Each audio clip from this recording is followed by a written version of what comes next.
জান্নাত জামাত ইসলামের বাপ দাদার সম্পত্তি। জামাত ইসলামী যথেষ্ট ইসলামকে ধ্বংস করে দেওয়ার জন্য। জামাত ইসলামের সাথে সত্যিকার অর্থে ইসলামের কোন সম্পর্ক নাই। তারা বলছে দাঁড়িপাল্লায় ভোট দিলে দেশ পেয়ে যাবে, জান্নাত পেয়ে যাবে। মনে হচ্ছে জান্নাত জামাত ইসলামের বাপ দাদার সম্পত্তি। এটা হতে পারে না। আমাদের মহানবী হযরত মুহাম্মদ সাল্লাল্লাহু আলাইহি ওয়াসাল্লাম তিনিও বলতে পারেননি কে বেশ ফেরার কে ফেরে না, একমাত্র আল্লাহই তার মালিক। আর জামাত ইসলাম মনে করছে তার বাপ দাদার সম্পত্তি। উপস্থিত ভাইরা, আপনাদের শুধু এটাই নয়, অনেক আর এসব বলতে গেলে অনেক সময় লেগে যাবে। শুধু এটা নয়, তারা বলছে রোজার পূজা এক, মুদ্রার এপার আর ওপার, নাউজুবিল্লাহ। তারা এসব কথা বলছে।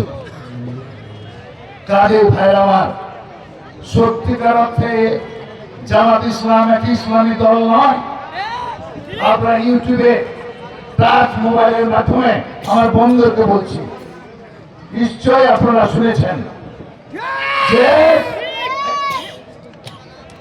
ইসলাম ধ্বংস করার জন্য বড় বড় আলেমেরা বলেছেন। আপনারা মোবাইল দেখেছেন, আর কারো দরকার নাই। জামাত ইসলামী যথেষ্ট ইসলামকে ধ্বংস করে দেওয়ার জন্য। প্রিয় ভাই ও বোনেরা, বিএনপি হচ্ছে সত্যিকার অর্থে ইসলাম অনুরাগী দল। আমাদের দলের প্রতিষ্ঠাতা শহীদ প্রেসিডেন্ট জিয়াউর রহমান আগে যে কেতাব অনুসারে দেশ চলে, যাকে বলা হয় সংবিধান, এই সংবিধানে বিসমিল্লাহির রহমানির রহিম এবং আল্লাহর প্রতি পূর্ণ আস্থা স্থাপন জিয়াউর রহমান লিপিবদ্ধ করে গেছেন।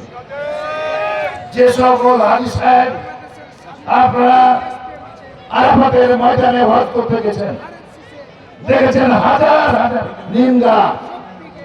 আমাদের দলের প্রতিষ্ঠাতা শহীদ প্রেসিডেন্ট জিয়াউর রহমান এদেশ থেকে মাটি আর নিম গাছের চারা নিয়ে ওই আরাফাতের ময়দান লাগিয়েছিলেন। হাজী সাহেবের আমরা ছায়া পান এবং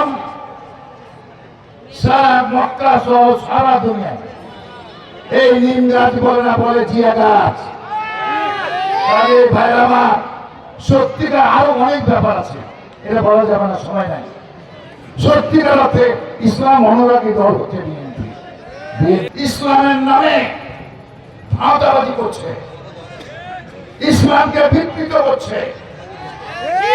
জামাত ইসলামের সাথে সত্যিকার অর্থে ইসলামের কোন সম্পর্ক নাই।